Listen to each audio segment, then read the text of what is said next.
పూల్లో దాగున్న పళ్ళెంతో అతిశయం, ఆ సీతాకోక చిలక ఒళ్ళెంతో అతిశయం, వేణువులో గాలి సంగీతాలే అతిశయం, గురువెవ్వరు లేని కోయిల పాటే అతిశయం, అతిశయమే అచ్చెరు వందే నీవేనా అతిశయం, మాగిరులు ఈతరులు ఏ ఝరులు లేనప్పుడు ముందున్న ప్రేమేగా అతిశయం.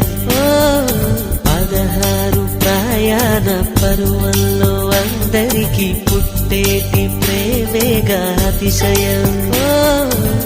పువ్వుల్లో దాగున్న పళ్ళెంతో అతిశయం, ఆ సీతాకోక చిలక ఒళ్ళెంతో అతిశయం,